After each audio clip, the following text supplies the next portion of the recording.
The year is coming to an end, so we say goodbye to 2024 and hello to 2025.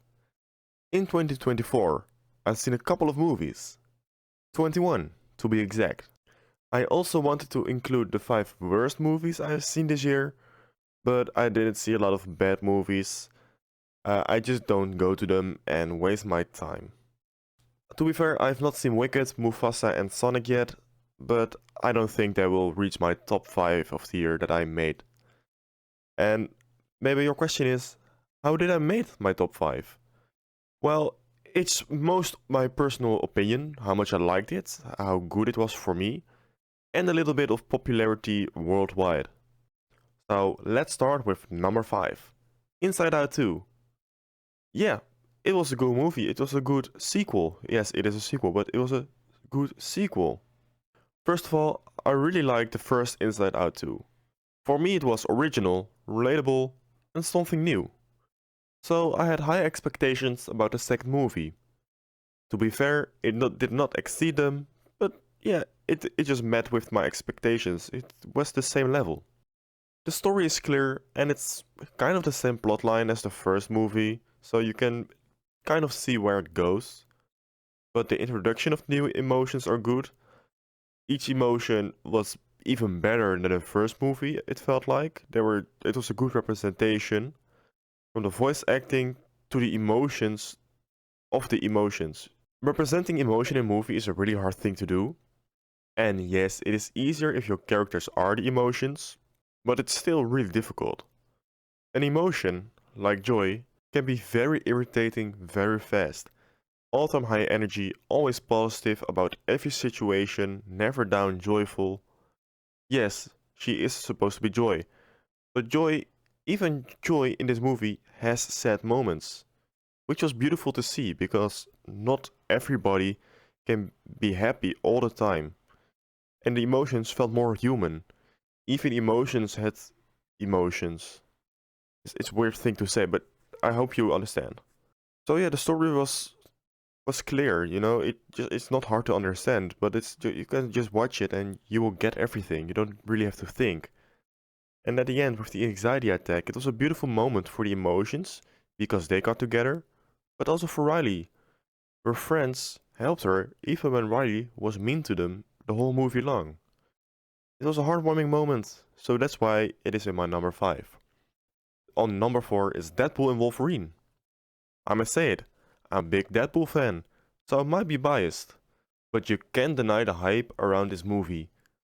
It felt like everyone talked about it, and when it came out, my socials exploded with memes, with Easter eggs, with the dance, analyzing, everything.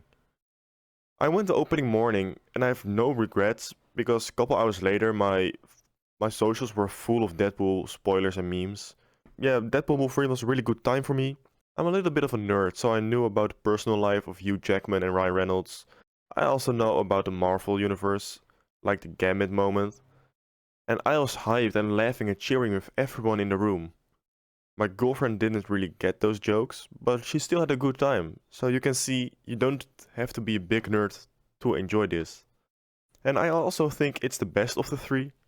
Deadpool 1 is already very good, but it felt like they were holding back. But here, it was no breaks, just full gas. They shamed Disney, even though it is a Disney movie. And for me, no moment felt slow. It kept a good pace. Maybe it's sometimes a little bit fast, but I liked it. But maybe the movie is not good in the art area, like cinema is a form of art, but it don't always has to be. It can also be enjoyable, and it was. It is for everyone. That's why it's my number 4. Best time of my life. It was big hype. And I went the second time, and the second time was even better because I could focus on the Easter eggs. Well, number 3 is a little. I have a bonus spot because technically this movie came out in 22nd December 2023. If I could rank it, I would put it in number 3, and it is The Iron Claw. I think most people haven't seen this movie because it's more the art house vibe and not really mainstream. But when I saw it, it really grabbed me. I really don't like family dramas, But this wasn't a normal family drama. It was like personal growth, brotherhood, dynamic between father and son. It was really beautiful to watch and really sad. It is by far not fast-paced. It's a slow burner, so every moment that happens, it lets you sink it in. The story is based on a true story also, but it's not exactly the same. Because the real story is even more sad, and if they went with the real story, it wouldn't be believable for this one. All of the actors did a great job, and it felt like they were a real family. The connection between the brothers, it felt unbreakable, and the dynamic between the sons and the father is also really harsh. The father is a tough guy who says men can cry, and when someone dies, he says, it's God's will, it's just supposed to happen. But the ending is the best thing. Little spoiler alert, Kevin, one of the characters, he cries in front of his sons, and you can see he's ashamed and he doesn't want to cry with his kids. But his kids tell him it's okay to cry. And you can see when he heard this, he's like, yeah, I can cry because I'm also human. This is just cinema quality. This is quality at its finest. So if you like quality, want to watch a slow burner, watch this. So that was the bonus part. Now the real number 3 is Dune Part 2.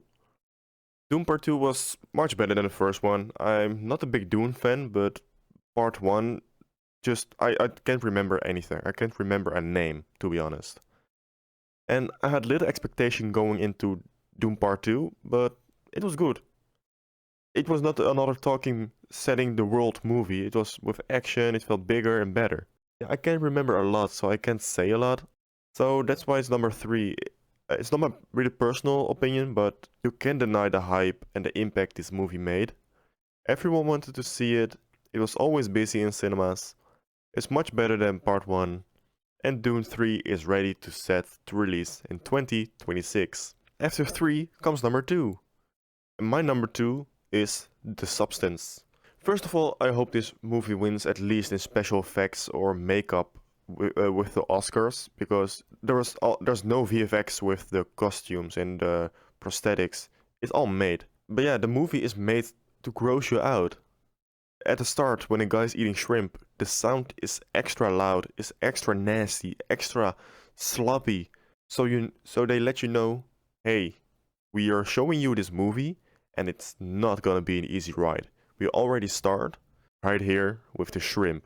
So I like that. There's a little teaser of what's coming next. Besides that, the movie lets you think about body image. A lot of people have see themselves as imperfect, and the movie really dives into that. I think it teaches that not everyone is perfect, and if you accept who you are, you're a better person, original, than if you try to transform yourself. The end was really weird though. I was like, huh, what's happening? Why ill? Why? No, stop. So if you have a weak stomach, don't watch it. But if you can handle it, go see it. It's not really. It's also kind of art housey, but I think it's really good. Now the number 1, and as an animation fan, I have to put it up here, and it is The Wild Robot. This one, I almost let out a couple of tears. It was beautiful. It touched me like no other movie has ever done. It's really weird to describe. And you've probably heard a lot of the movie, and I will say the same thing. It will be the big winner at the Oscars. It is the best movie of this year, no doubt. First of all, the animation. It looks beautiful. It feels natural and pleasing to the eye. Also, the voice cast was so good. The whole cast, nobody felt short. Everyone did their part, and they really let out the emotion. It hit deep, combined with the story. It hit a soft spot. The story is about how everyone can be family. It's about motherhood. It's about letting go and growing up. Kids will not pick up on all the topics, but as an adult, you can see them really well, and it can hit very deep. It is a moving and entertaining movie. That's why The Wild Robot is my number 1. So that was my top 5 movies of this year. What is your top 5? Do you agree with mine? Or do you have something totally different? Let me know down below. Like and subscribe, and I'll see you next week.